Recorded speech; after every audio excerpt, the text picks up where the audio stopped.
No, no, no vale en inglés. ¿Está en clases? ¿En cuánto es que está el baje?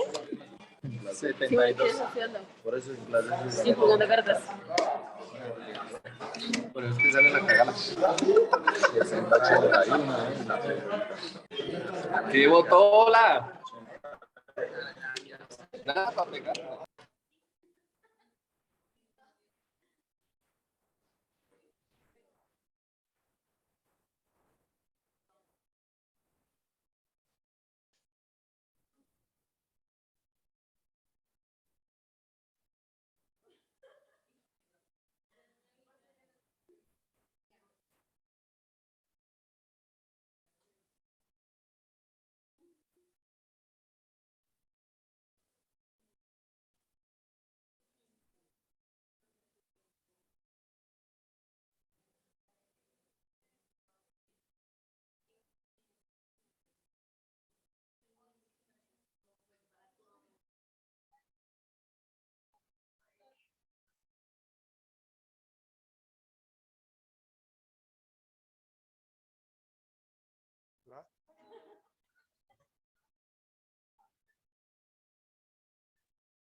Bueno, muchachos, comencemos entonces, por favor.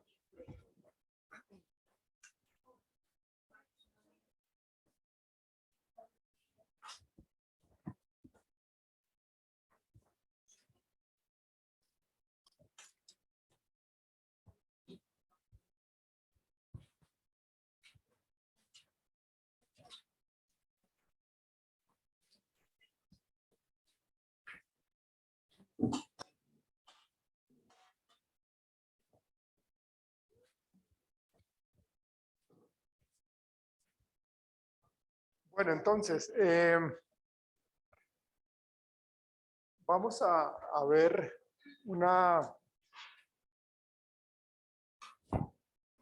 conducta patológica que tiende a ser supremamente limitante y que realmente afecta a una gran cantidad de personas a nivel mundial. Y bueno, digamos que la prevalencia está dada para o hacia las mujeres. Yo no sé por qué, pero las mujeres tienen mayor predisposición para padecer esta situación. Entonces, vamos a hablar de esta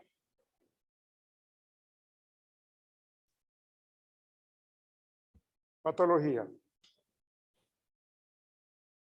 Vamos a ver este video para luego sí ya entrar en el tema de la patología. No se las menciono todavía, porque aquí no lo van a mencionar.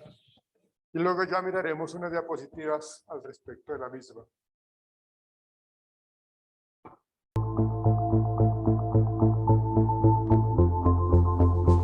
El ataque de pánico, nosotros lo llamamos crisis de angustia, y es la aparición súbita, inesperada, de ansiedad y miedo intenso, que suele venir acompañado de muchos síntomas físicos y psicológicos. Los síntomas físicos, ¿sí?, pueden ser palpitaciones, taquicardia, sudoración, mareos, opresión en el pecho, sensación de falta de aire y de ahogo. Y los síntomas psíquicos son el miedo a tener una enfermedad grave, tener un infarto, el miedo a volverse locos y fundamentalmente a perder el control. Según los últimos estudios presentados por el Centro de Investigaciones Médicas de Salud, las consultas por ataques de pánico aumentaron en los últimos años junto a la agorafobia. La agorafobia es la aparición de ansiedad muy intensa frente a una situación determinada. Los especialistas confirman que 1 de cada 10 personas tiene una crisis de pánico en algún momento de su vida. Pero, ¿cuál es la prevalencia en la actualidad? Se da en muchos pacientes el miedo a salir de la casa, el miedo a ir a lugares públicos donde hay mucha gente, como puede ser un supermercado, un shopping, un estadio de fútbol, un recital. El trastorno de pánico se da en un 3% de la sociedad y la crisis de angustia se da en un 5%, según afirma la Asociación Argentina de Trastornos de Ansiedad. Es una crisis inesperada. Uno puede estar lo más bien en un trabajo, en un momento recreativo donde se siente muy bien y aparece inesperadamente esta crisis. Entonces el paciente siente que se está enfermando, que tiene un infarto, por eso consultan en las guardias y son pacientes que tienen electrocardiogramas, resonancias, tomografías, análisis de sangre y frente a las reiteradas consultas con clínicos, con médicos de guardia y descartando toda patología orgánica, ahí se hace el diagnóstico presuntivo de trastorno de pánico o de crisis de angustia y se hace la derivación a psiquiatría. El doctor Marcos Sufiti es jefe del servicio de psiquiatría del Hospital Universitario Austral y explica las señales de cuándo el ataque de pánico se hace presente en una persona. Pero, ¿a qué edad suele presentarse el ataque de pánico? No aparece a cualquier edad, aparece habitualmente en el inicio de la edad adulta, entre los 20, los 30 y los 35 años. ¿Sí? Hay casos aislados que aparecen en edades más avanzadas y hay casos aislados también que aparecen en la infancia, pero habitualmente entre los 20 y los 35 años aparece este cuadro. Los médicos aseguran que este cuadro es más frecuente en mujeres que en varones y que a veces puede ser hereditario. Puede durar muchos meses o también muchos años, pero hay tratamiento para no entrar en pánico. El tratamiento tiene un enfoque multidisciplinario, no tiene un enfoque único y lo que está consensuado tanto en Estados Unidos como acá en Argentina es un tratamiento con psicofármacos y con psicoterapia. Ok. Hey, mijitos, ¿usted sabe por qué la gente se pasa? Ok, entonces vamos a abordar ese tema.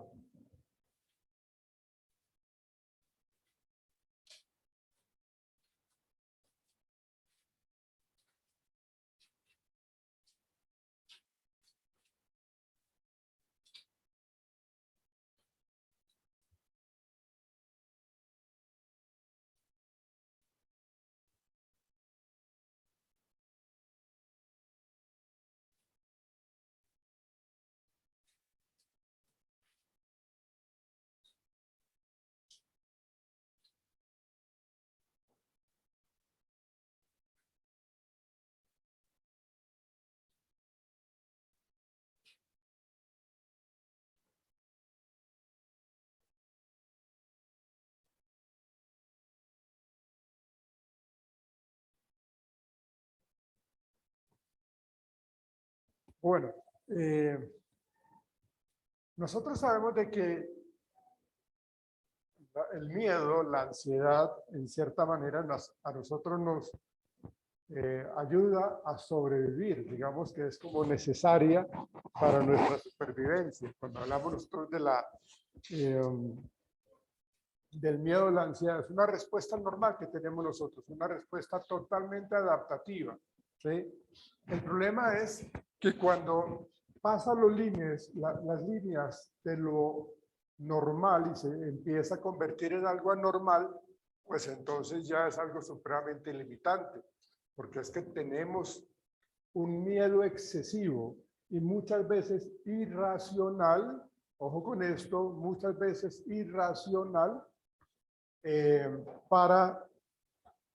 o sea, al tener esas ideas irracionales o ese miedo irracional, pues eso nos limita de una manera absurda, no nos deja tener una vida como sana, como tranquila, porque realmente no nos sentimos a gustos. Entonces, realmente la crisis de pánico, la parte de la angustia, se empieza a exacerbar. Y acuérdense lo que hablábamos nosotros ayer del concepto de los pensamientos y cómo los pensamientos nos terminan afectando de una manera pues muy fuerte. Entonces, para poder entender este ataque de pánico, vamos a tratar de desglosar lo que es una respuesta ansiosa, ¿no? Entonces, vamos a mirar los 3 canales de respuesta vamos a analizar los 3 canales de respuesta, que es el fisiológico. ¿Cuál es el otro? ¿Cuál es el otro? Correcto, el cognitivo. El otro es el cognitivo. Algunos otros lo llaman cognoscitivo o cognitivo, pero está bien. Y el último, no, es el motor. El motor, es decir, estamos hablando de las conductas observables, ¿no? Son 3 canales. Para que nosotros identifiquemos los estados de ansiedad, tenemos que evaluar cada uno de estos 3 factores, ¿no? O más bien, cada uno de estos 3 canales. El canal fisiológico, como su nombre lo indica, tiene que ver con esa respuesta que da nuestro organismo ante un evento que yo percibo como peligroso, que entro yo en pánico precisamente porque yo pienso que me voy a caer, yo pienso que algo malo me va a suceder, pienso que me van a robar, bueno, genero una serie de interpretaciones erróneas y eso me incrementa, me exacerba la ansiedad. Entonces, si nosotros analizamos al paciente, uno lo evidencia en el consultorio, una evidencia como esa persona tiene una crisis de pánico impresionante cuando tiene un ataque de pánico, ¿sí? Hay ataque de pánico con agorafobia y hay ataque de pánico sin agorafobia, ¿sí? Entonces, imagínense una persona que tiene un ataque de pánico con agorafobia, pues los niveles aún más se incrementan, ¿no? Ya ahorita miramos esa parte de la agorafobia. Pero ese ataque de pánico es un intenso malestar o miedo. Por eso yo vuelvo y digo, el miedo es algo normal, es algo que tenemos nosotros. De alguna u otra manera tenemos ese tipo de respuesta adaptativa. Los niños, cuando son bebés, los primeros años de vida, ellos no reconocen en dónde hay maldad, en dónde hay peligro. O sea, los niños, como ellos, los primeros meses de vida, ellos no tienen la percepción de figura a fondo, ¿sí? Ellos ven como si estuviesen viendo un ajedrez. Entonces ellos cuando uno los coloca en una mesa, ellos no, como lo hacemos ya nosotros, que logramos identificar que aquí ya hay un abismo, ¿no? O sea, ya como que nos paramos y nos detenemos a decir, oiga, si yo avanzo, me caigo, me estutano, me rompo la cabeza, me puedo hasta morir. Entonces los niños no tienen esa sensación de miedo inicialmente, pues porque ellos no logran diferenciar o no tienen esa percepción de figura a fondo para poder decidir qué es lo que, hasta dónde yo voy. Entonces, por eso ellos no generan ese tipo de miedo. ¿Cuándo se genera miedo en ellos? Pues cuando algo malo les sucede, ¿no? Cuando aprenden de acuerdo a alguna situación aversiva que vivieron. De hecho, los papás o los familiares adultos no estaban atentos y el niño se pegó qué porrazo y se dio durísimo, ¿sí? La ventaja de los pequeños es de que son como un caucho, ¿no? Y recién se asimilan todos los golpes de una manera supremamente, pues como tan buena, como tan chévere. Por eso es que son niños, son como unos plásticos. Y eso pues genera entonces, digamos, como, bueno, aparte del dolor, pero no lo veríamos como algo negativo, o ellos no lo ven como algo negativo. Bueno, entonces esa situación nos lleva a nosotros a entender de que cuando ya empezamos a tener experiencias traumáticas, ahí sí ya empezamos a aprender a sentir miedo, ¿sí? Hay personas que aprenden a tener miedo precisamente por medio de un aprendizaje observacional, ¿sí? Y eso es algo muy característico y se aprende supremamente fácil. entre los padres con los hijos, los hermanos mayores con los hijos, los tíos con los sobrinos, pero siempre hay un aprendizaje, ya lo vamos a mirar, vamos a dar un ejemplo de eso, pero tiene que ver con esa respuesta, con ese malestar intenso. Entonces, ese miedo, pues como su nombre lo indica, es supremamente paralizante, es supremamente negativo y nos termina afectando.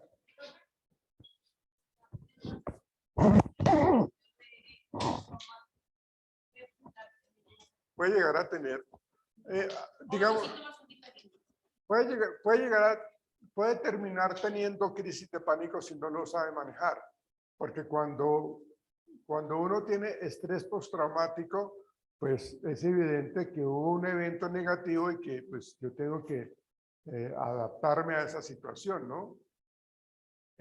Ya vamos a mirar, digamos, ese tema del estrés postraumático que realmente también es impactante. Pero bueno, estas son, digamos que estas serían respuestas fisiológicas, estas, ¿sí? Esto que está acá serían las palpitaciones, es decir, el incremento de los latidos del corazón, la respuesta cardíaca, ¿sí? La sudoración, el temblor, pero es un temblor excesivo.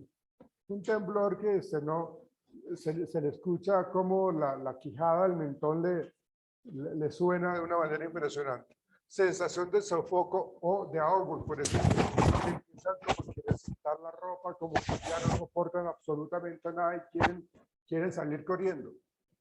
¿Por qué? Porque hay una crisis de pánico, ¿sí? Y esas crisis de pánico son fuertes.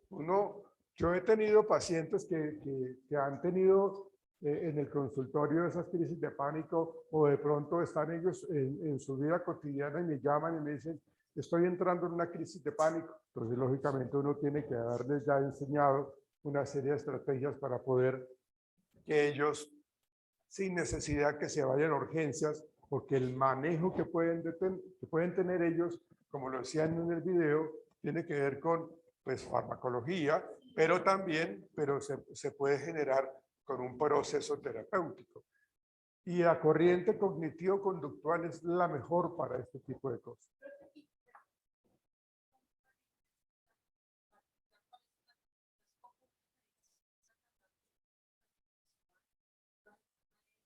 Es que el solo hecho que ya tenga el contacto conmigo, eso ya es un apoyo para él, ¿no? Entonces, a veces se generan ciertos tipos de asociaciones y eso tiene mucho que ver con lo conductual, la asociación que hacen, entonces empieza a llamar y saben de que yo le voy a responder, entonces por lo menos tienen ya un posible apoyo que es que el terapeuta lo escuche, ¿sí? O yo le digo a la persona, mire, cada vez que usted se sienta así, marque a tal número, que es algo muy relacionado con el apoyo que puede recibir la persona. Entonces, ya de entradita, la persona empieza a normalizar un poco pues, su crisis de pánico, su ataques de pánico, ¿sí? Pero como eso es como que va tan en ascenso, va creciendo, pues entonces yo he tenido que enseñarle en las primeras consultas el manejo de la respiración, precisamente para que controlemos las palpitaciones, para que controlemos la sensación de sofoco o de ahogo. Pero yo tengo que enseñarle a manejar la respiración. Pero aparte de eso, yo tengo que enseñarle a controlar los pensamientos. Porque en el otro análisis que yo tengo que realizar cuando evalúo la ansiedad exacerbada, tiene que ver con el canal cognitivo. Ese canal cognitivo muchas veces dispara aún más esas crisis de pánico, ¿sí? Porque es algo que me está afectando a cada momento.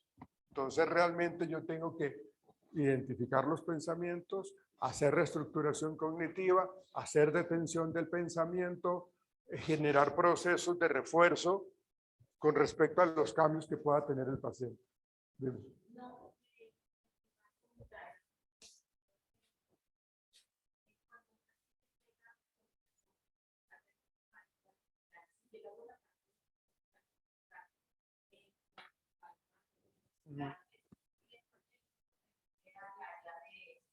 Salud mental.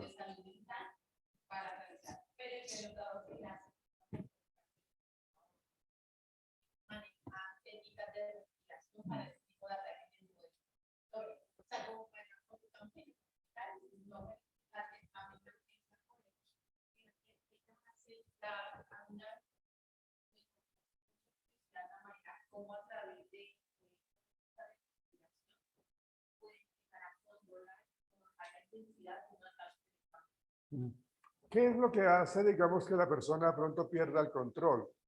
El pensamiento negativo y distorsionado de que algo malo le va a pasar. Entonces, ok, el temor más grande es morir. Obviamente, pues, ¿a quién no le da miedo morirse, no? Es algo muy normal. Pero, ¿qué es lo que pasa? Cuando yo le dejo a la persona que sienta esa respuesta ansiosa, que tenga, digamos, como que ese incremento en esa angustia. Bueno, miremos hasta dónde va a llegar usted. Es que me voy a infartar, me voy a morir, me voy a desmayar. Bueno, vamos a ver qué tan cierto es. ¿Sí? Vamos a ver qué tan cierto es. ¿Por qué? Pues porque lo que está exacerbando, recuerden, esa respuesta son los pensamientos. Los pensamientos definitivamente son los que nos atormentan frecuentemente. ¿Sí? Entonces, vamos a mirar cuánto tiempo pasa. Vamos a mirar 10 minutos, 15 minutos.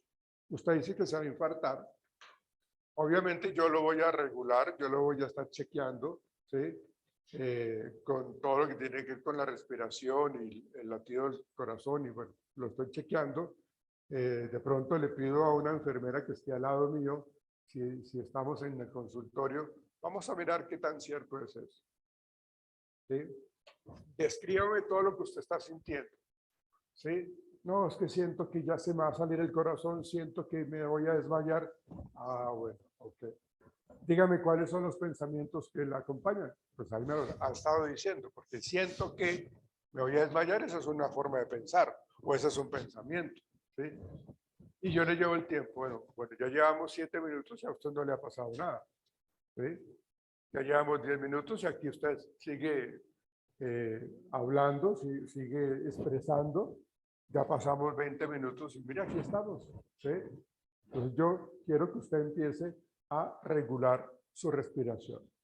Yo quiero que usted empiece a tomar aire, inhala y exhala de una manera supremamente lenta. Porque es que no sé ustedes si se dan cuenta, cuando uno respira de una manera tan acelerada, termina mareado. ¿Sí? ¿Sí? Termina mareado. Entonces lo que yo tengo que enseñar a la persona es a que respire adecuadamente. ¿Sí? Para que tome aire totalmente lento y luego digo, bótelo despacio, tranquilo, ¿sí? Para que manejemos un poco ese nivel de angustia que usted está manejando. Ya llevamos 40 minutos y usted está bien, ha mejorado. ¿Dónde está el temor que usted tenía? ¿En qué está fundamentado el hecho que usted está pensando y que le va a pasar algo malo y que le va a dar un infarto? ¿Sí? No, pues es que yo pensé que me iba a pasar algo malo. Bueno, ¿le pasó? Más que el susto, más que el miedo, más que la angustia, que todos la vivimos, su merced está aquí con nosotros todavía. ¿Sí? Siempre recuerden esto, muchachos, señoritas, y es de que uno tiene que trabajar en compañía de los médicos, ¿no? Porque yo no soy médico, ¿no? O en compañía de los psiquiatras, que sí son médicos. Entonces lo que yo voy a hacer es consultar con un colega que esté cerca a mi consultorio para decirle, mire, estas son las palpitaciones que tiene el paciente, esta es la regulación que tiene, esta es la respiración, bueno, todo eso que estamos o necesitamos evaluar para que no haya un compromiso médico, ¿no? No haya un compromiso médico. Entonces, de esa manera, yo le estoy haciendo ver al muchacho o a la persona, hombre o mujer, que realmente eso que está pensando no está sucediendo. Señor.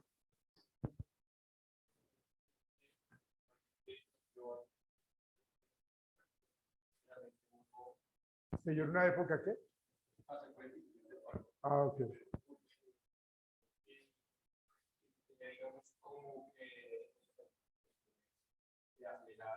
Mm, sí, tiene que ver con eso, sí. Esto.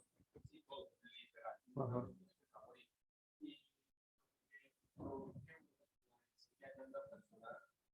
Que lo entienda, que haya cambios que no se el paro o después dirá, le genera más ansiedad. Sí, correcto. Ujú. Primero que Sí.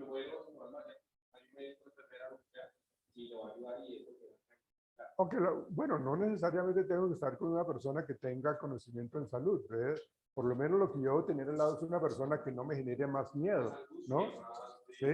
Porque si yo estoy con alguna persona y realmente no me ayudan, porque ella es más miedosa que yo, ella es mucho más, se afecta mucho más que yo, con muchísima más facilidad, pues eso pues no termina favoreciéndome. Por el contrario, me genera mucho más malestar, ¿no? Entonces, miren que esta parte, lo fisiológico que estamos viendo allí, me puede activar el canal cognitivo.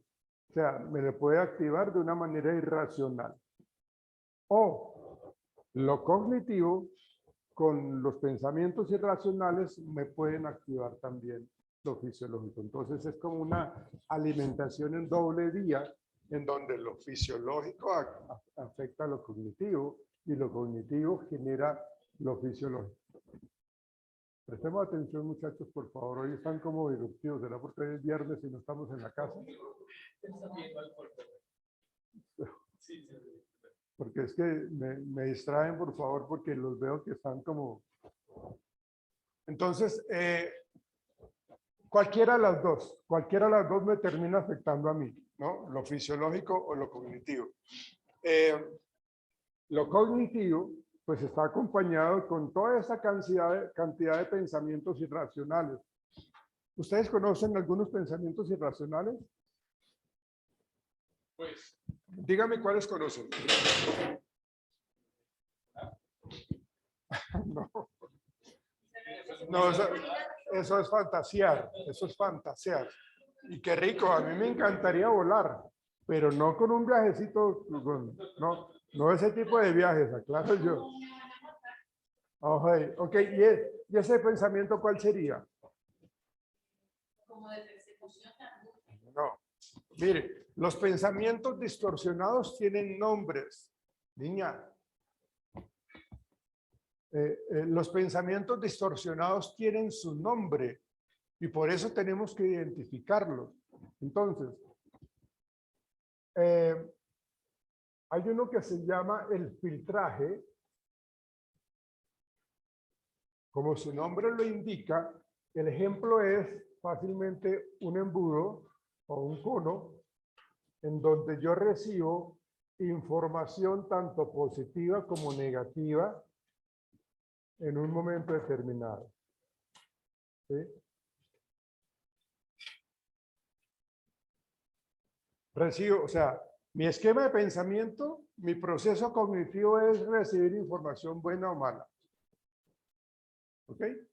Entonces, cuando yo estoy en ese proceso de pensamiento de filtraje, entonces yo dejo pasar lo positivo de tal manera que me quedo únicamente con lo negativo. ¿Sí? Un ejemplo. Yo estoy exponiendo acá en clase. Yo soy un estudiante y yo estoy exponiendo acá, entonces estoy manejando el tema, estoy bien preparado, hice bien mis diapositivas o lo que sea. Bueno, entonces yo terminé mi exposición y entonces el profesor me dice, me gustó mucho cómo manejó el tema, me gustó mucho que usted dominó bien el tema. Solamente quiero recomendarle que usted de pronto no cargue tanto las diapositivas de información, ¿no? Y coloque unas unas letras mucho más grandes o un color mucho más llamativo, mucho más visible, ¿no? El filtraje tiene que ver con que dejé pasar todo el elogio que me dijo el profesor y me quedé con lo negativo, ¿sí? Ese filtraje genera muchísima angustia porque realmente le di más importancia a lo negativo. Por eso se llama el pensamiento de filtraje. ¿Alguien tiene un Kleenex, por favor? ¿Un Kleenex? ¿O un papel higiénico para poder ir borrando?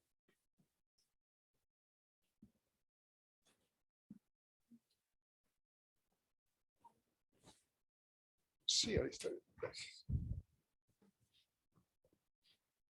Ese es el filtraje. El otro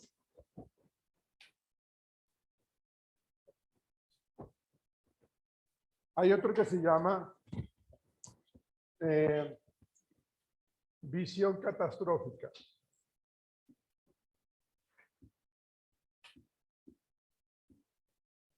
Este pensamiento de visión catastrófica va acompañado con la frase ¿y qué tal qué? ¿Y qué tal que secuestren el avión? ¿Y qué tal? ¿Ah? No es suerte, es pensamiento irracional. Partamos de eso, muchachos. Malestar intenso, ¿no? Malestar intenso. Digamos, el malestar intenso ya es una consecuencia posiblemente de ese pensamiento, ¿sí? Entonces, si estamos hablando de la visión catastrófica, en donde lo que estamos analizando es ¿y qué tal que? ¿Y qué tal que? ¿Y qué tal que yo me suba a ese puente y este puente se caiga y entonces, ¿no? Claro, o sea,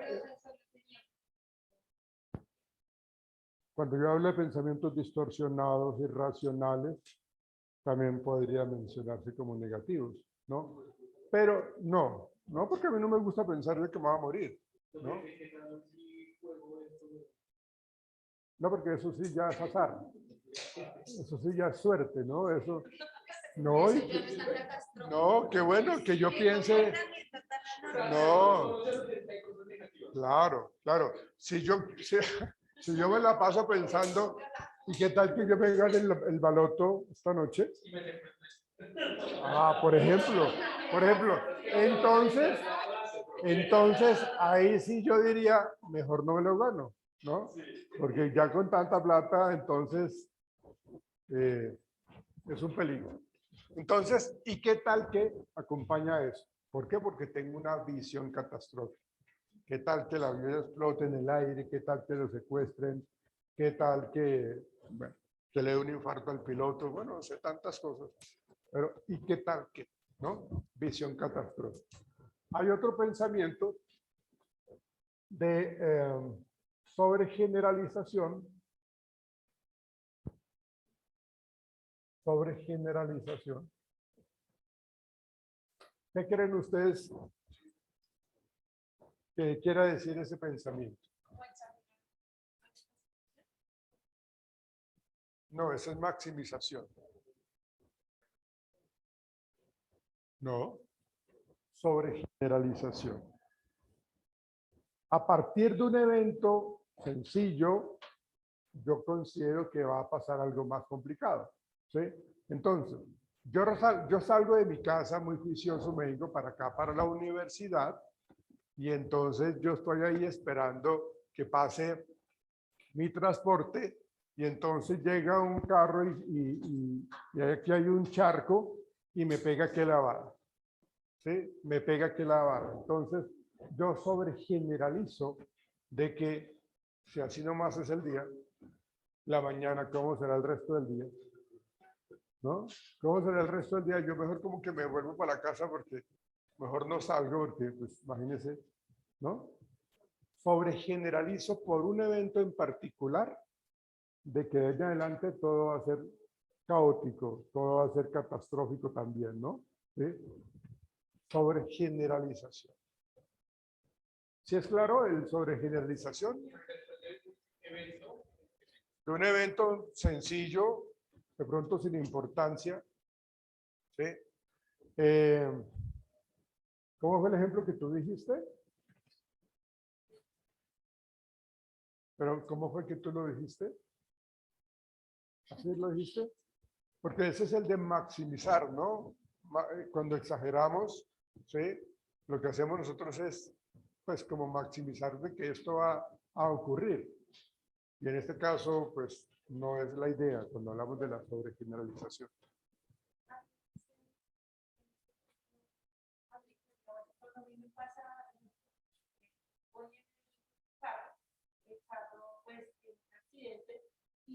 Bueno, el carro no tiene accidentes, el que lo conduce. Un accidente en el carro Sí. y pues tengo un que me va a pasar lo mismo. Ah, Ahí aplicaría sobregeneralización, sí. Sí, sí, claro.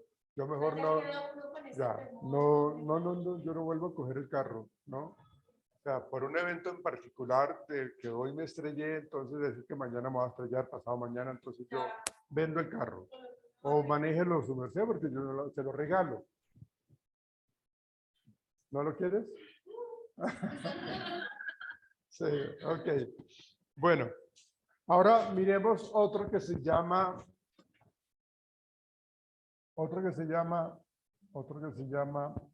polarización. Polarización o polarizado. Polarización o polarizado.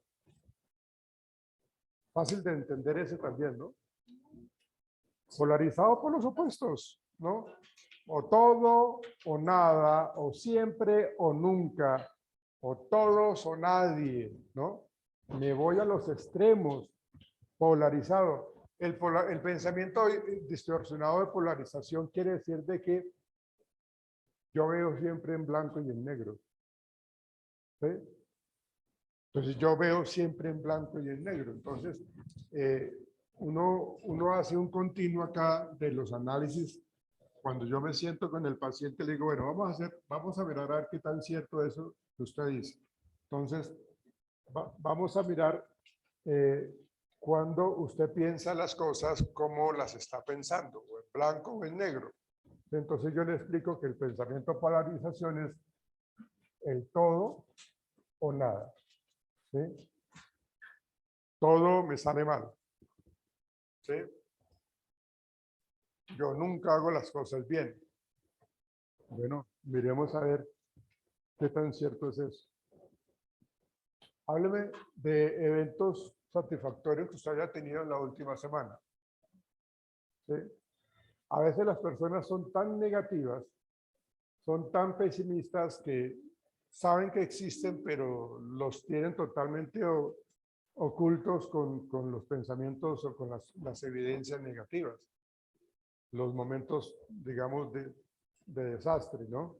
Se acostumbran a pensar tan mal que no valoran lo positivo que tengan en la vida, ¿no? Entonces, lo que uno tiene que hacer con estos muchachos o con estas personas, con estas señoritas, es decirle, mire, nosotros como pensamos en blanco o en negro, le voy a sugerir que de aquí en adelante usted piense que existe un blanco más oscurito, que existe un negro mucho más clarito. Es decir, pensemos que hay diferentes matices de colores, ¿no? Pensemos de que el hecho de que yo, bueno, ¿cuántas citas, digamos que es una persona que como que es muy ansioso y esa ansiedad le genera pues como una vida social un poco como distante o como que no se integra, como que no le da miedo acercársele a una chica porque tiene miedo al rechazo, ¿no? Entonces, bueno, ¿cuántas veces? Yo le digo, yo evalúo con él, le digo, bueno, ¿cuántas citas usted ha tenido en los últimos 3 meses? ¿Sí? Entonces él me dice, 15 citas. Bueno, de esas citas, ¿cuántas les ha ido bien? ¿Sí? Entonces yo empiezo a mirar Porque por lo general ellos lo que hacen es pensar de que absolutamente todo les sale mal. Por eso se habla de que piensan en blanco o en negro. Miremos que si usted tuvo acá un desempeño adecuado, eso hay que valorarlo. No se niegue esa posibilidad. Valore eso que ha alcanzado. Por eso, cuando uno trabaja en terapia con los pacientes, yo tengo que partir de una línea base, ¿sí? En donde yo le voy diciendo al paciente, mire, usted llegó acá a mi consultorio, con esas limitaciones. Mire que nosotros hemos avanzado en 2 semanas, que hemos tenido 3 sesiones, usted ya ha logrado eso, ¿sí? Usted ya ha avanzado, usted antes no lo hacía. Usted antes realmente era una persona supremamente temerosa, ahora usted ya ha dado unos cambios muy importantes. Entonces, lógicamente, se le elogia, se le reconoce eso, se le felicita, ¿sí? Se involucra a las personas que de pronto viven con él para que también lo feliciten, o para ella, para que también la feliciten. Entonces, generamos todo ese tipo de respuestas verbales de elogiar, pero también tengo que enseñarlo a que se autoelogie, ¿sí?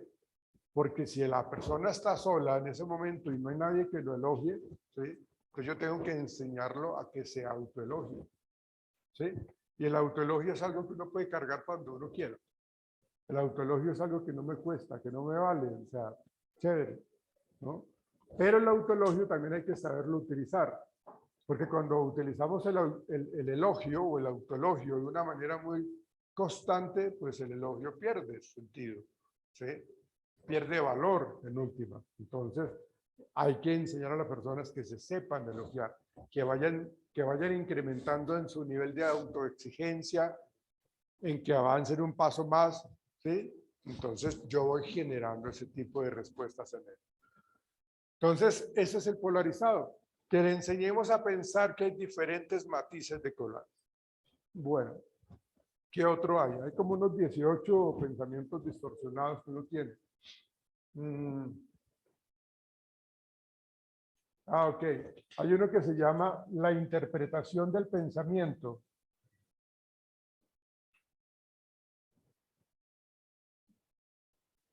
¿Alguien tiene un marcador? Que me preste, por favor. ¿No? ¿No vino la niña que los presta?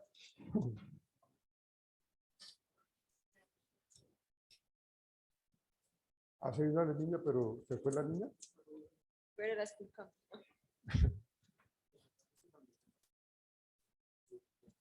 Ella deja los libros acá y se va.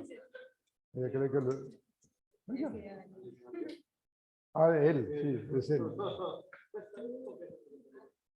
No, ella es la persona, me refiero. Sí. ¿Nadie tiene? ¿Nadie tiene? Porque nos pilla escuchándolos y se enojan. No. Entonces,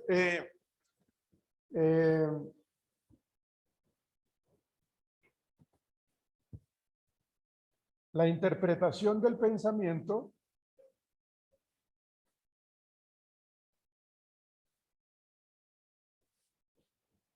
se relaciona con lo que yo pienso con respecto a lo que yo creo que tú estás pensando de mí, ¿sí? Resulta que ellas dos estaban hablando y de pronto se acordaron de algo que hicieron ellas por allá y sonrieron entre ellas. Entonces yo digo, estas dos niñas se están burlando de mí, se están hablando de mí, ¿sí? Eso pasa seguido, claro, eso pasa seguido, pero la idea es de que no nos limite, o sea, que reconozcamos nosotros de que eso tampoco es que sea tan así, ¿sí? Porque resulta que ellas estaban acordando lo que hicieron ayer con las amigas, con los amigos, que vieron una película que les pareció muy cómica o les pasó algo chistoso, ¿no? Pero la interpretación del pensamiento, pues, tiene que ver con eso, ¿no? Con que me están criticando, se están burlando de mí. Esa es la interpretación del pensamiento. Entonces, interpreta de manera negativa. Ah, no, pues si yo pienso, uy, ya están sonriendo porque es que yo les caigo muy bien. Entonces, pues, ah, no, Pero normalmente no pasa. no pasa, o sea, No pasa, uno siempre piensa. es lo negativo. Pero si yo estoy pensando en que pues yo les agrado mucho a ellos, pues también estoy como un poco narcisista, ¿no? Sí, como un poco como egocéntrico, así como un poco como medio creído, ¿no? ¿Sí? Y eso pues también termina siendo algo molesto, porque yo me creo pues el non plus ultra y el todopoderoso y pues tampoco, ¿no? Bien, interpretación del pensamiento. ¿Qué otro hay aquí sobre generalización, polarización, interpretación, visión catastrófica? Bueno, digamos que esos son como uno de los más representativos. Pero entonces, esto lo expliqué porque, pues precisamente, el aspecto cognitivo que tenemos nosotros, que activa lo fisiológico, están más o menos caracterizados la presencia de esos pensamientos. Y eso activan, pues, toda esta respuesta fisiológica. ¿Sí? ¿Cuál es el canal de respuesta motor cuando hablamos de la ansiedad? Acuérdese que lo motor es la conducta. Y cuando estamos hablando de la conducta es lo observable. Ok, sí. O sea, yo como que muevo exactamente, yo voy por un lado para el otro, estoy ansioso, estoy muy angustiado, ¿sí? Aparte de que estoy maquinando mis pensamientos negativos, aparte de que estoy sudando, de que mi respuesta fisiológica ahí está latente, entonces yo estoy teniendo pues toda esa mano de reacciones, ¿sí? O me pongo a llorar o me quedo totalmente en mutismo o tiemblo, o sea, todo eso, o sea, todo lo observable, ¿no? Todo lo observable, estamos hablando de que la ansiedad se manifiesta bajo esos tres canales de respuesta, ¿sí? Entonces, el ataque de pánico, digamos, todos nosotros somos ansiosos, todos, absolutamente todos nosotros somos ansiosos. El problema es cuando no sabemos manejar la ansiedad, ¿no? Hay personas que son muy expertas en muchas cosas y aún siendo expertos tienen niveles de ansiedad, pues moderadas, otros más bajos, otros más elevados. Bien. Bueno. Me pierdo. Bueno. Vamos a mirar lo siguiente.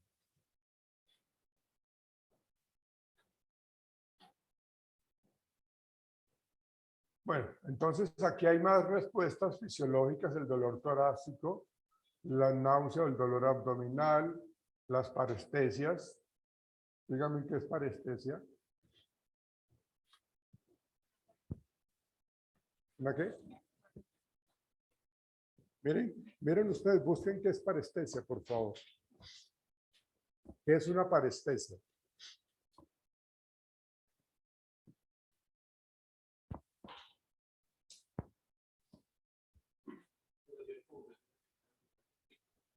Ok.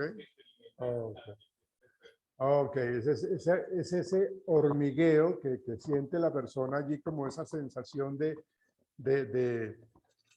que se le duerme las manos, de que hay cierto cosquilleo, que se le empiezan a un poco. Todo eso es una parestesia, ¿sí?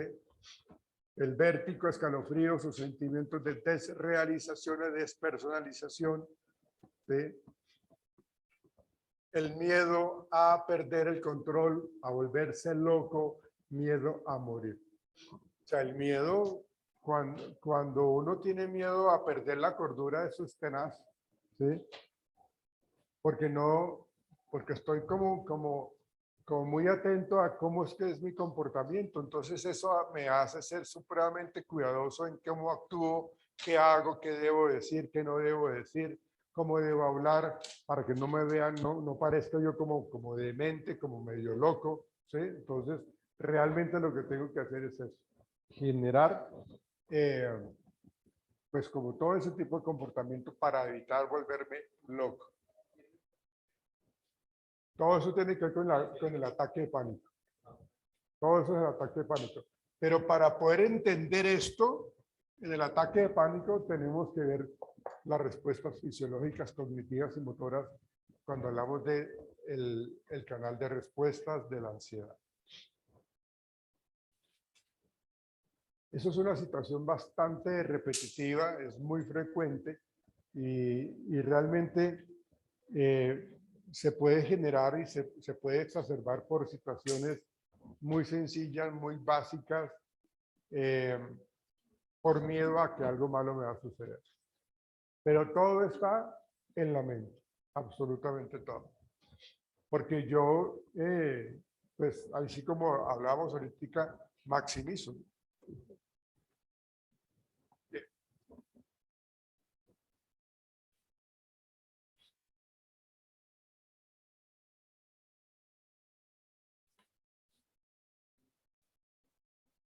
Bueno,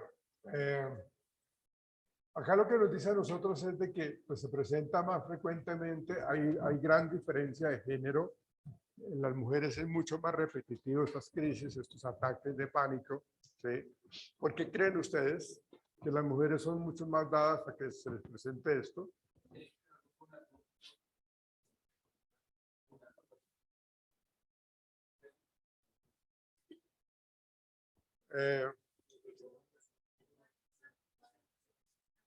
De pronto hay más vulnerabilidad, ¿no?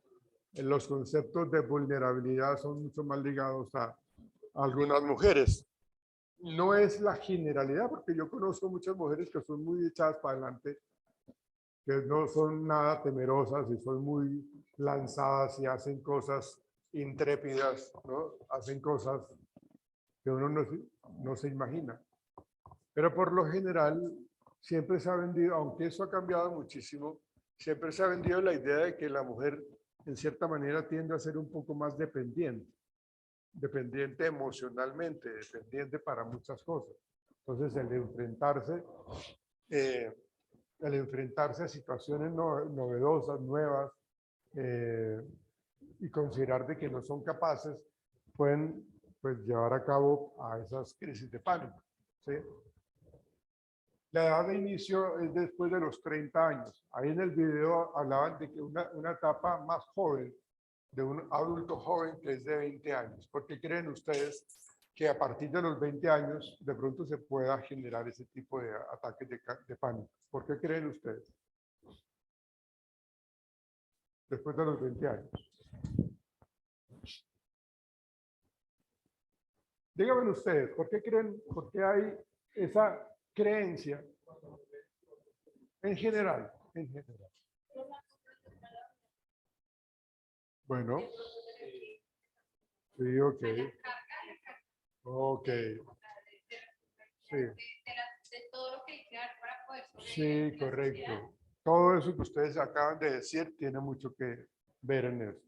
O sea, la poca creencia en las capacidades que tienen para afrontar la vida de una manera mucho más madura y con responsabilidad. Entonces, ustedes saben que cuando uno es adolescente y niño, de pronto no hay tantas responsabilidades. Lo que tiene que hacer es cumplir con el estudio, comer juicioso, comportarse bien, pero no tiene que ir a pagar las cuotas del banco, ni a responder por un niño, porque embarazó a, bueno, estamos hablando de niños, ¿no? Porque si ya es un adolescente, pues los adolescentes tienen la capacidad de embarazar o de embarazarse. El miedo a ser adulto, el miedo a ser mamá, bueno, hay una gran cantidad de factores que eso exacerban ese tipo de respuestas, ¿no? Con ese tipo de edad en donde ya se le empiezan a exigir, ¿sí? Hay padres, bueno, hay familias que lo que hacen es generar una gran dependencia impresionante en la gente. Y es lo que llaman pues los bombril, ¿no? Porque tienen 40 años, ahí están en la casa. ¿Pero por qué? Porque ellos siempre han sido los proveedores, los padres siempre han sido los proveedores, ¿sí? Y ellos se acostumbraron siempre a recibir, a recibir, a recibir. y no son dadores, no dan, ¿no? No dan. ¿Por qué? Porque tienen miedo, ¿sí? Y entran en crisis de pánico porque no quieren asumir responsabilidades de ningún tipo. Les da miedo equivocarse, les da miedo fallar. Entonces, enseñémosle a la gente que tiene malo que yo me equivoque, ¿sí? Equivocarse es normal. Lógicamente hay equivocaciones que son mucho más complejas que otras. Yo no me puedo equivocar siendo cirujano, pues, ¿no? No me puedo equivocar. Si me equivoco reiterativamente, pues yo pierdo en mi tarjeta profesional como cirujano porque ya he hecho cirugías de una manera supremamente incorrecta, ¿no?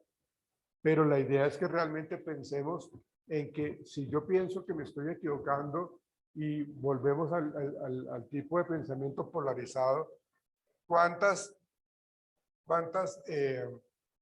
cirugías yo he realizado? Como unas 500. De esas 500, ¿cuántos éxitos he tenido? ¿No? Como unas 490, ¿no? ¿Y qué pasó con las otras 10? ¿No? De pronto, pues no todo es perfecto, ¿no? O sea, siempre hay un margen de error, hay un sesgo allí que de pronto puede estar generando eso. De pronto puede ser que el paciente no siguió las indicaciones que se le dieron, las recomendaciones, los familiares no lo cuidaron, tantas cosas que pueden suceder. Pero no todo lo que pasa es porque yo lo causé, ¿no? Bien, entonces, puede ser por eso, por el nivel de compromiso y responsabilidad que de pronto la persona va adquiriendo con el paso de los años, ¿sí? Algunos pacientes lo desarrollan a edad tardía. ¿Por qué creen ustedes? A edad tardía.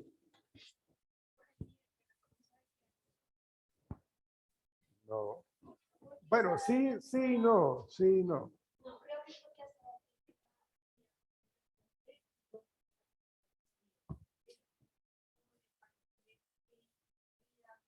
Ok. Ajá. Sí, ok. Sí, sí, es válido eso que se nos está diciendo. ¿Cuál fue la que tú dijiste?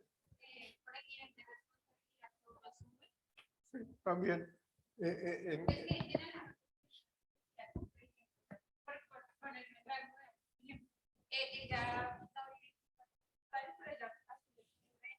¿Quién? Ah, ya. Y, por ejemplo, en mi caso, yo tengo 2 hijos, entonces, obviamente, juntas tenemos responsabilidades económicas totalmente diferentes, pero es una necesidad física y tenemos que asumirla. Por ejemplo, vale, vive con los papás, entonces ya no tiene ese nivel de responsabilidad. Lo demás no es complementar. Sí, sí, puede ser. Digamos que las dos interpretaciones son válidas, pero precisamente el hecho de que yo esté con el paso del tiempo logrando muy pocas cosas, de pronto entro en esas crisis, ¿no? Porque siento que no he logrado mucho, no he logrado realmente lo que yo quisiera, ¿sí? Porque mis niveles de estándares de ejecución han sido muy elevados. Yo he querido llegar acá al 100%, estoy acá en el 60%. Entonces eso me deprime, ¿sí? Entonces siempre considero que las cosas no me están saliendo bien. Entonces volvemos a los pensamientos distorsionados. Bueno.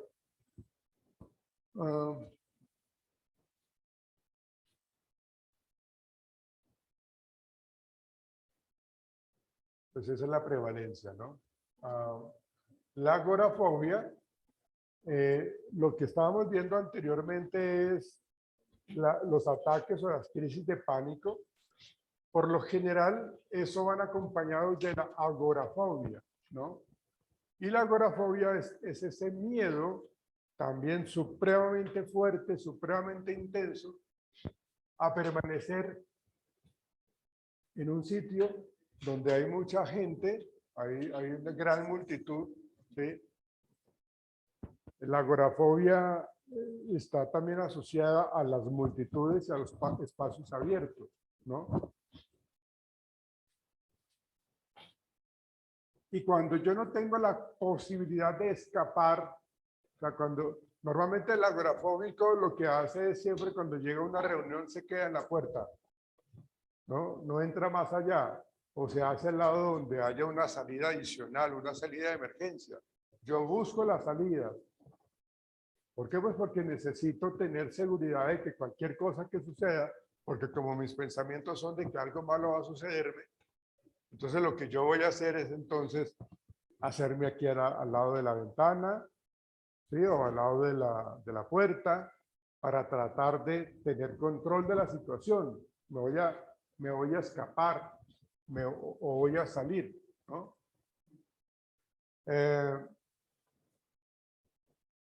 Y si de pronto no tengo a nadie a quien pedirle ayuda, si no hay nadie que de pronto me pueda colaborar, pues eso hace que también ese episodio de agorafobia se presente con mayor intensidad. O sea, fíjense que todo, o sea, para que se dé agorafobia, debo estar pensando exactamente en eso. Fíjense cómo nuestra mente humana es supremamente susceptible de equivocarse, de tener una serie de situaciones bastante erróneas. Donde hay dificultades para conseguir ayuda en caso de una crisis, la ansiedad. Bueno, hablando un poco de lo anterior de las dificultades para conseguir ayuda en caso de una crisis, si a mí me da una crisis con alguien que yo no conozco, entonces primero me daría miedo que me ocurriera un episodio de agorafobia. ¿Sí? Me daría mucho miedo. Si me da miedo y me produce entonces una angustia porque ¿en dónde voy a estar yo cuando me dé esa crisis? ¿En dónde voy a estar yo? ¿Con quién voy a estar alrededor? Ustedes, digamos, me dio acá y resulta que ellos dos son unos buenos samaritanos y me ayudaron, ¿sí? Pero así como ellos son buenos samaritanos, de pronto no lo son. Entonces, ¿en manos de quién voy a quedar? ¿Sí? ¿Cómo me van a ayudar? Si es que me ayudan, de pronto hasta ni me ayudan. Y de pronto me quitan todas las cosas, hacen tantas maldades, señor.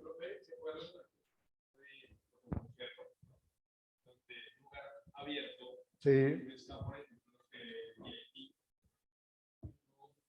está como una necesidad de llega a pasar algo, ¿cómo voy a salir?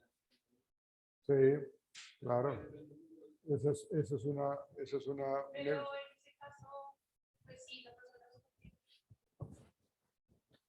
Por lo general siempre evita esos conciertos.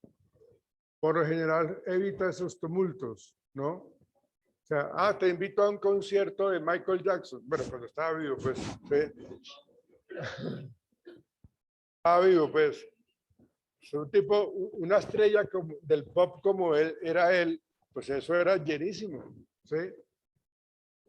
Pero el solo hecho de que me vaya a dar algo, un yello, entonces no, yo mejor lo veo en televisión, en conciertos que él pase por televisión, a las grabaciones que él tenga. Entonces no, mejor no, ¿ven? Entonces por lo general ellos evitan ese tipo de eventos, no los quieren vivir, no los quieren, o sea, no importa que sea tan llamativo, simplemente no lo asumen, no lo aceptan. Entonces imagínense algo que de pronto puede ser algo espectacular y no lo hacen, ¿no? Pueden hasta perder unos excelentes trabajos porque les dicen que hay que trabajar en unos espacios abiertos, tienen que hacer tantas cosas, pero por el miedo a... ¿sí? La ansiedad causada por este miedo es tanta que estas situaciones se evitan y se toleran bajo un importante nivel de estrés. ¿Cuál es el nivel más elevado de estrés? ¿Cómo lo llamamos? Eso se llama el burnout. El burnout es el nivel de estrés más elevado, que es como la palabra burnout es un término burnout.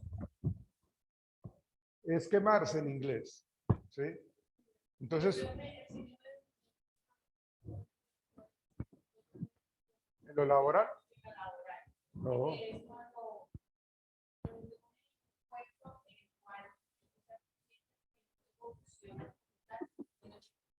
completamente quemado ahí, no evoluciona. La persona comienza a síntomas.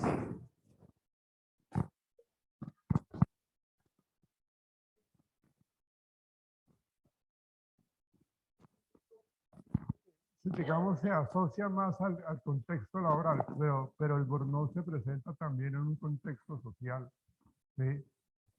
Se presenta cuando yo tengo que asumir responsabilidades, no estoy trabajando, pero estoy haciendo un voluntariado, entonces yo tengo que asumir responsabilidades y tengo que responder de una manera u otra.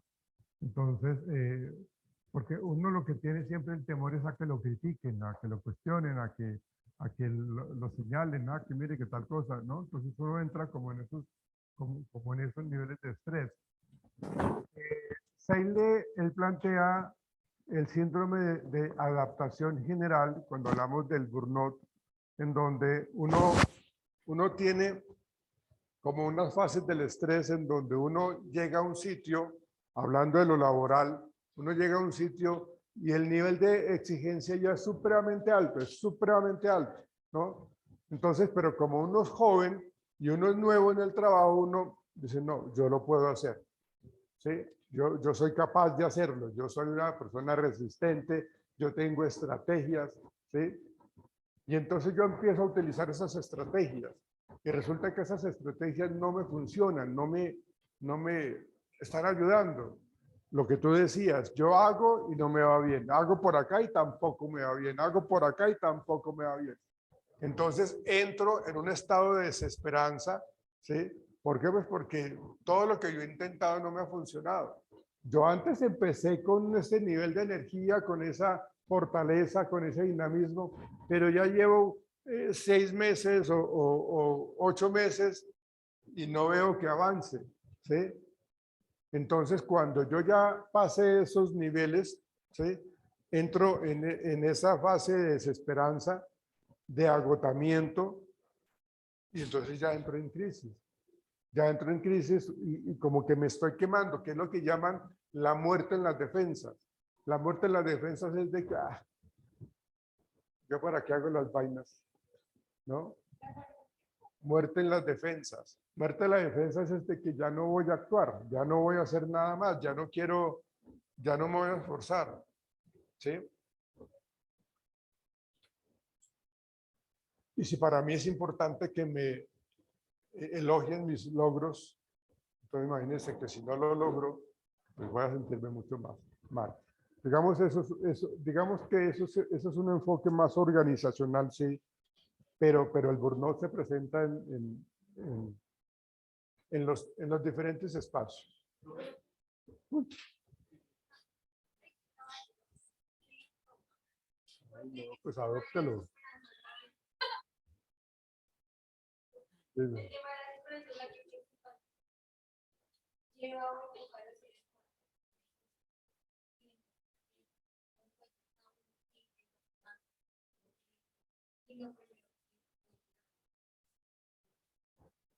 Sí, pues hay que evaluar pues qué tanto tiempo ha tenido tanta frustración, qué tanto tiempo ha tenido errores en su desempeño, ¿sí?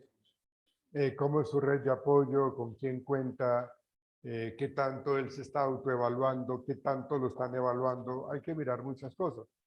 Pero si la persona no tiene unos niveles de tolerancia a la frustración adecuados, pues sí puede llegar a terminar haciéndose daño, ¿sí?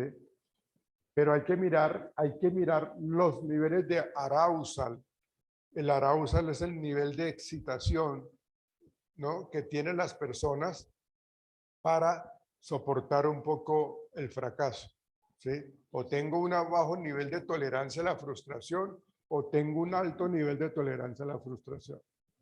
Porque una persona que le pasó lo mismo, o sea, hay dos personas y le pasó exactamente lo mismo, porque esta sí surgió y esta no, ¿sí? Porque él tiene un bajo nivel de tolerancia a la frustración. Él se deprime con mayor facilidad.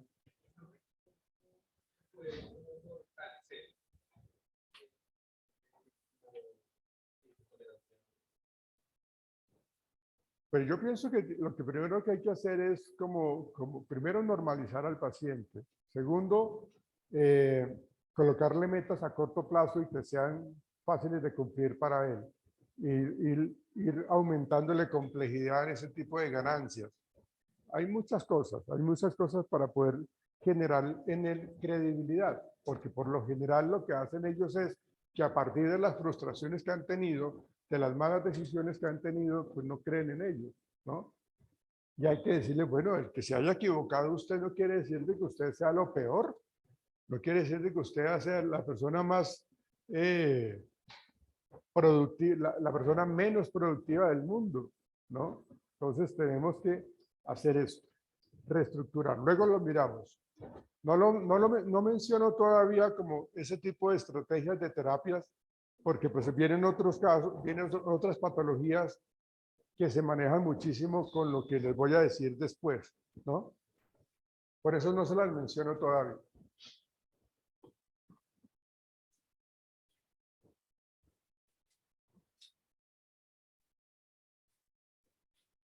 Este trastorno, el de agorafobia, se puede dar en un trastorno de pánico o en ausencia del mismo. O sea, el trastorno de pánico puede venir con agorafobia o sin ella. ¿Sí? Las dos. Los pacientes con agorafobia tienden a limitar sus actividades. En casos extremos no salen de casa o solo la realizan cuando los acompañan. Y eso se incrementó muchísimo con la pandemia, pero muchísimo. Ese síndrome de la cabaña, esa agorafobia, ese miedo, esas crisis de pánico se incrementaron precisamente por este tema de la pandemia, ¿sí? Porque ya la gente, pues, tiene miedo del contagio, o tenía miedo del contagio, ¿sí? No, eso era prácticamente como medio, como en las tiras cómicas cuando sale el ratoncito por del queso, sí, como que mirando a ver cómo va a salir, cómo se va a meter para no encontrarse con el gato, ¿sí? Entonces, lógicamente, es una serie de temores, de angustias, pero en últimas, lo que hemos llegado a la conclusión es de que nosotros tenemos que aprender a vivir con el COVID, ¿no? O sea, el COVID está con nosotros todavía y se quedó con nosotros. De las personas que encerradas porque están parte de las personas que no pueden estar encerradas. De la primera semana, de la segunda, terrible proporción. Ya salir a la casa, de la casa. Salir de la casa, ¿sí? Porque no, pues se les generó muchísima claustrofobia, ¿no? Sí. Sí, o sea, ya no soportaban. Es que imagínense, imagínense ustedes y eso generó mucho, o la gente se unió familiarmente a nivel de pareja o se desintegró la familia. ¿Sí? Porque la gente no, o sea, ¿cuántos memes empezaron a colocar ahí de que mire el gato cómo me mira antes de la pandemia, ahora cómo me mira después de la pandemia? ¿Sí? ¿Sí han visto esos memes por ahí? Todo eso, ¿no? Y los tours, o sea, yo me voy a hacer un tour. Paso por la sala, me meto a la cocina, ¿sí? Al baño, a la habitación, o sea, ya hice mi tour, ¿no? O sea, todas esas cosas generaron un ambiente muy tedioso de convivencia, ¿sí?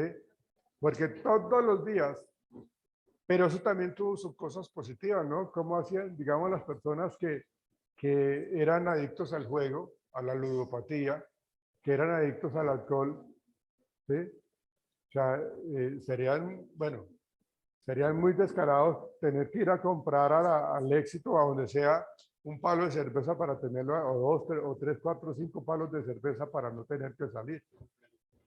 ¿Sí? Pero eso está confirmando el problema de alcoholismo que tiene la persona. Y eso es un mensaje supremamente negativo. O sea, oiga, Mire lo que usted compró. Mire lo que usted trajo. Usted no trajo mercado. Usted trajo 6 palos de cerveza o una caja de Johnny Walker o una caja de aguardiente néctar, lo que sea. ¿Sí? Entonces,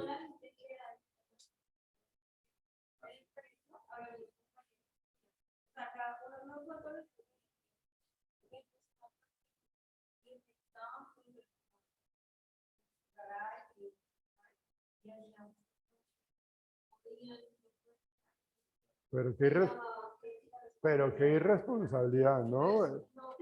Mira que tú eras una de ellos. Tú eras una de ellos. Tú eras una de las que hacía fiestas clandestinas. Ella era la líder. Ah, pues por eso te dio COVID, por estar yendo a las fiestas. Ah, sí.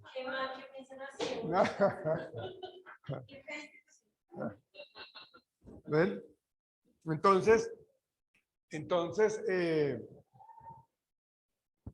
sí, es bastante complejo este tema del COVID y todo lo que ha generado, ¿no? Sí. No. Sí, hay un miedo al miedo. Sí, hay un miedo al miedo. No recuerdo cómo se llama, pero sí al miedo. Ahí está. Ahí está.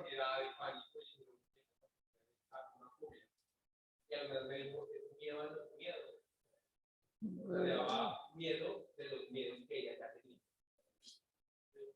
Después del pánico, de la ansiedad. Pero de pronto, ¿cómo se va a manifestar? O sea, porque, por ejemplo, yo, o sea, a mí me da miedo estar encerrada, yo no puedo estar encerrada. Y entonces empiezo a sentir esta ansiedad, pero tampoco sé cómo manifestarlo. O sea, es como el miedo. O sea, uno no sabe manifestar lo que en realidad está sintiendo. Pero cuando su merced dice que no sabe cómo manifestarlo, ¿es cómo comentárselo a los demás? Sí, y cómo expresar que quiero salir del lugar. O sea, ¿Y por qué te cuesta? no sé, porque siempre ¿Sí? me gusta estar encerrada. O sea, en el salón obviamente no, porque es muy grande. Pero quedarme encerrada en el baño, quedarme en eso. Yo odio una ascensora. A mí me da favor entrar en un ascensor porque no digo. Eso es claustrofobia. Por eso, o sea, lo que yo digo al profe es que de pronto uno no sabe cómo manifestar ese miedo, ¿sí? Entonces de pronto eso es lo que Como quería decirle, decir. decirle a todos, vamos a acostumbrarnos al sol. Sí. Y yo ya estoy predispuesta a que no quiero entrar porque me va a pasar, porque nos vamos a quedar encerrados, porque me va a Aquí pasar está, mira. depresión y empiezo a generar- Visión catastrófica, ¿no? Pero si hay algún, no sé, como que miedo a los miedos. Sí, existe el miedo al miedo. No recuerdo ahorita el término, pero sí existe el miedo al miedo. Es supremamente limitante, ¿no? Es el miedo a enfermarse, es el miedo a contaminarse. O sea, nosotros estamos fregados de tanto miedo que tenemos. ¿Sí? Tenaz. Sí. Bueno, ok. Sí, sí, sí, sí. Cuando es adaptativo, sí. Profe, la ornitofobia es parte de un Ahora,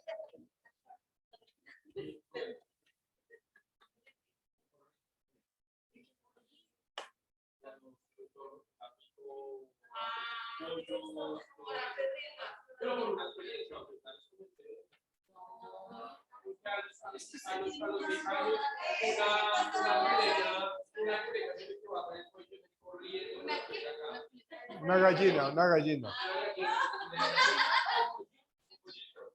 Y después, que ahorita no veo una gallinita o que pájaro, pero cuando veo que se intentan las cabezas como desastante, entro en pánico y me parece jodido. Usted me hizo acordar de Ricardo Quevedo, el humorista el cuentero, el de cejas pobladas, que él dice que mire las palomas nos están mirando. No se mueva porque nos van a atacar. Quieto.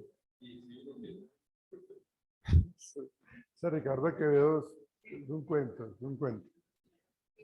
Ricardo Quevedo Ricardo Quevedo cobra 10 millones por una hora. 10 millones por una hora de show. Pero, no, y yo lo conocí a él cuando él hacía cuentería en el Salitre. ¿Sí? Allá al frente de Maloca. Yo lo conocí allá cuando no era tan famoso, con el Diablo y con toda esta gente. Yo iba allá a esa cuentería ya. Yo estoy hablando hace como unos 9 años, más o menos, ¿no? Allá, ¿cómo se llama? El Salitre, la cuentería del Salitre. Sí, era una barraquera, sí. Canelazo, carnelazo. Daban el canelazo allí. Bueno, ok. Miren cómo se genera, muchachos, miren cómo se genera el aprendizaje de lo que estamos hablando de esos miedos como tal. Se los voy a colocar con un ejemplo. ¿Cómo aprendemos nosotros esos miedos? Resulta que mi mamá es supremamente nerviosa, ella tiene crisis de pánico. Entonces, yo le tengo miedo pues como a veces los puentes peatonales me muestran mucho espacio abierto.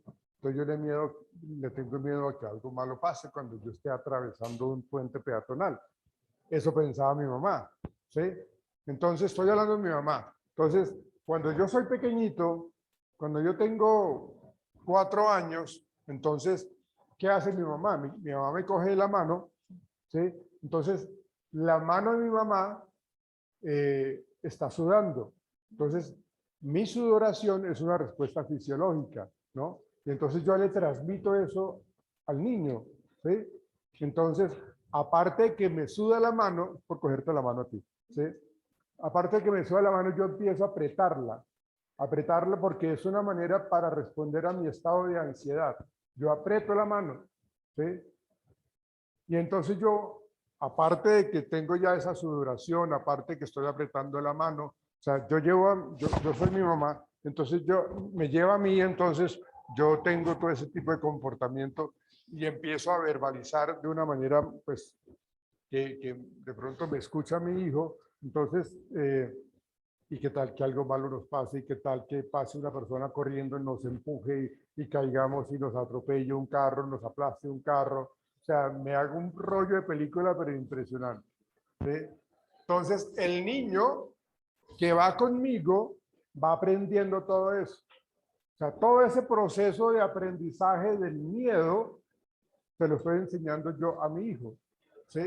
Le estoy generando todo ese tipo de respuesta ansiosa, ¿sí? Entonces, cuando ya el niño ha crecido, él solito va a subir un puente,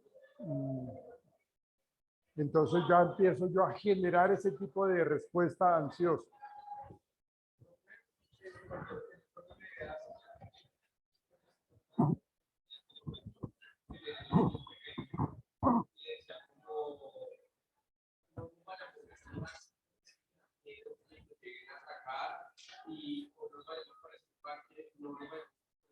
Sí, claro. Le enseña, claro, se lo enseña. Le enseña a ser descuidado, ¿no? Entonces, por eso dice que el papel, o sea, el papel del modelamiento, de modelar, ¿sí? Yo soy un modelo para mi hijo. Yo soy un modelo de comportamiento para mi hijo. Y yo le estoy enseñando a tener ansiedad. Le estoy enseñando a adquirir temor, miedo, ¿sí? Por eso habla de que los modelos de comportamiento generan procesos de aprendizaje, en este caso, pues limitantes, ¿no? Bueno, entonces, lo que hablábamos nosotros de la medicina que utilizan los psiquiatras para tratar de apaciguar un poco, pues, todo ese tipo de pensamientos para tranquilizar a la persona, ¿sí? Entonces, hablamos nosotros de la acción y del clonazepam. La cuestión es de que ustedes saben que los medicamentos generan mucho aletargamiento, ¿no? Sí, generan, o sea, cuando hay una gran cantidad de gramos suministrados al paciente. Eso, o sea, a veces las personas que tienen este tipo de patología no pueden conciliar el sueño fácilmente. Entonces, en la medida que no concilian el sueño, sus procesos de pensamiento son mucho más negativos, porque no pueden conciliar el sueño. Entonces empiezan a sentir cosas supremamente malucas, ¿sí? Entonces, pues se controla pues eso con antidepresivos tricíclicos, la imipramina, la clomipramina, disminuye la frecuencia y la intensidad de los ataques de pánico. Digamos que la fluoxetina es la menos compleja. La fluoxetina es la que de pronto formulan más porque es la que menos genera adictividad o adicción, o dependencia. La fluoxetina, la sertralina y la paroxetina son más fuertes, ¿no? Son medicamentos supremamente fuertes. Si a mí el paciente me dice, a mí como psicólogo, creo que yo les había comentado, si a mí el paciente me dice pues que si ya puedo, yo me estoy tomando 2 pastillas, ¿me puedo tomar una? No, yo no puedo hacer eso. Yo no le puedo decir, hágalo, ¿sí? Así yo lo vea que va evolucionando positivamente. Yo tengo que decirle, consúltelo con su médico para que él determine si es bueno quitarle o no la medicina. Bueno.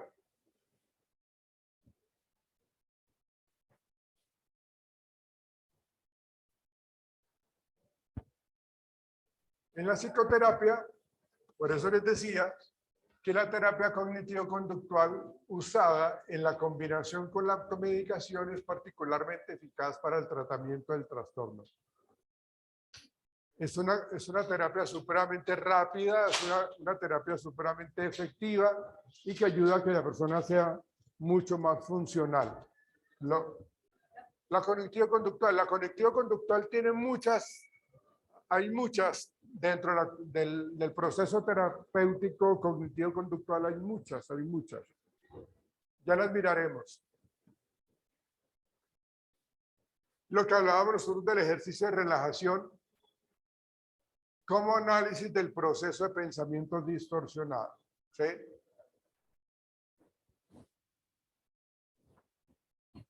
Entonces,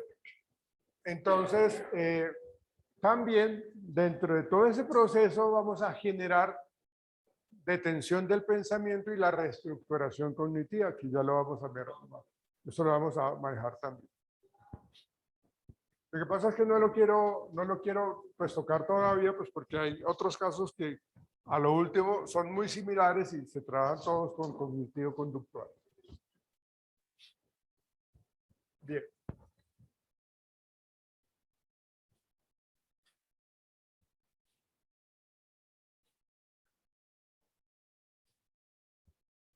Hay unas exposiciones a eventos traumáticos que uno le dice al paciente, usted va a hacer eso, lo voy a meter en esa situación. Lo puedo hacer de una manera inmediata o lo puedo hacer de una manera muy progresiva, ¿sí? O sea, o lo meto allá a algo que le tiene miedo, por ejemplo, su merced que le tiene miedo a los ascensores, ¿sí? Yo la meto allá y su merced no puede evitar absolutamente nada de eso. O sea, sí, digamos que es como eso se le conoce como inundación o el flooding, ¿no? La inundación es eso, de que la persona no puede evitar escapar de esa situación, ¿sí? Pero lógicamente, vuelvo y digo, yo tengo que ir acompañado con un médico, por lo menos con una enfermera, para que le esté tomando el pulso a ella, ¿sí? No sea que le dé un infarto. O sea, yo tengo que controlar de todos modos eso, ¿no? Pero le voy a decir, mira, tú puedes estar acá, vamos a ver cuánto resistes, ¿sí? Y resultaste aguantando 3 minutos. Excelente, muy bien. Eso lo hiciste supremamente bien, lograste 3 minutos, ¿sí? Al día siguiente, ¿cuánto lograste? 3 minutos. Bien, excelente. ¿Cómo te sentiste? Excelente, muy bien. Fabuloso todo lo que lograste, muy bien. Entonces, yo le estoy generando y su merced va adquiriendo mucho más seguridad, va adquiriendo más tranquilidad. Claro, entonces por eso se habla de que o es en inundación o lo progresivo, ¿sí? Entonces, lo propongo con mi ejemplo. ajá, Uno puede llegar a generar una fobia. pues es que, o sea, después de que uno tenga altos niveles de ansiedad y de angustia, ¿qué más puede existir, niña? No, ya lo máximo es eso, o sea, eso ya es el tope, ya no hay nada más, ¿no? Pero ¿qué pasa? O sea, yo puedo más bien como incrementar los sitios, los espacios que me den más ansiedad, ¿no? ¿Y por qué se puede dar eso? Pues porque yo he tenido entonces el error de ampliar o de generalizar los sitios o los pensamientos que yo pienso que algo malo me va a suceder. Pero también pueden existir nuevas experiencias traumáticas.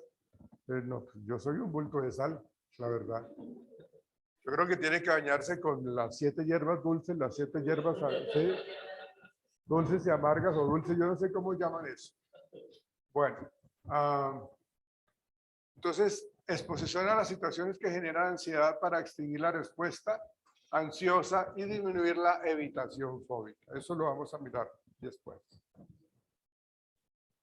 Bueno, muchachos, mañana, no, perdón, el lunes. ¿Verdad que hoy es viernes, no? Pues, pucha.